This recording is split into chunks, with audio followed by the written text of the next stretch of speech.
Mungu akamwambia Adamu, matunda ya miti yote mwaweza kula, lakini matunda ya mti wa ujuzi wa mema na mabaya msiale.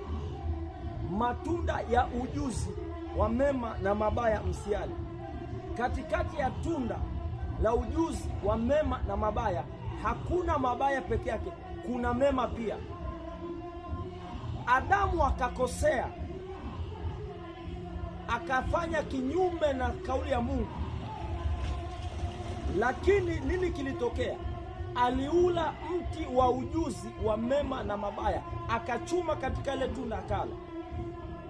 Ni sawa umeanguka kwenye dhambi, ni sawa umemkosea Mungu, lakini si vema kuendelea kukaa kwenye hiyo dhambi. Katikati ya mti wa ujuzi wa mema na mabaya kuna uovu na kuna mema, kuna ukaidi na kuna toba. Katikati ya dhambi yako kuna moyo wa toba na kuna kung'ang'ania dhambi. Umechagua kung'ang'ania nini?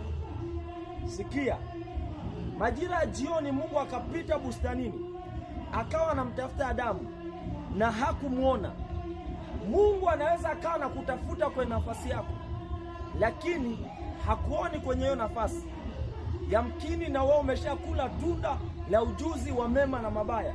Mungu akamwambia Adamu, je, umeala yale matunda? Nilikwambia usiale. Lakini kwa nini Mungu anamuuliza Adamu? Na Mungu anajua Adamu amekula yale matunda. Mungu alichokitaka Adamu agundue nimekosea, kwa sababu tunda lile lina mema na mabaya.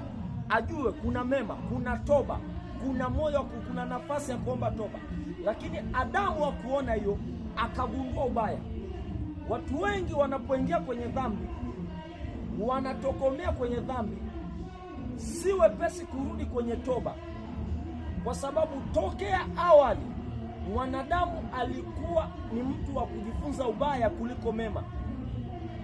Lakini nataka nikwambie katika jina la Yesu, katikati ya hiyo dhambi yako kuna rehema za Mungu. Ukiziona, using'ang'anie kukaa kwenye hiyo dhambi. Edeni yako haiwezi potezwa ama kuondolewa ama kuwekwa mbali na wewe kama wewe mwenyewe binafsi umeona kuna nafasi ya kurudi kwa Baba. Mwanampotevu alisema, watumishi wangapi wanakula kwa baba yangu, lakini mimi ninakula na nguruwe. Akasema, nitaondoka, nitaenda kwa baba yangu na kumwambia, Baba, nimekosa juu ya mbingu na mbele zako.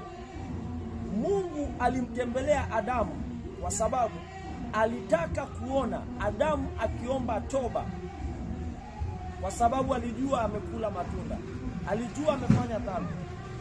Anasema ni tunda la mti wa ujuzi wa mema na mabaya. Katikati ya hiyo dhambi kuna nafasi ya rehema. Mungu akupe neema, uione hiyo nafasi.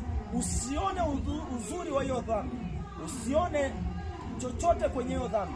Ona nafasi ya rehema, kwa sababu Adamu mpaka ameondolewa ni kwa sababu hakuona nafasi ya rehema. Hakuona nafasi ya rehema. Mungu anamtafuta Adamu ili Adamu aone kuna nafasi ya rehema. Katikati ya dhambi yako kuna rehema za Mungu.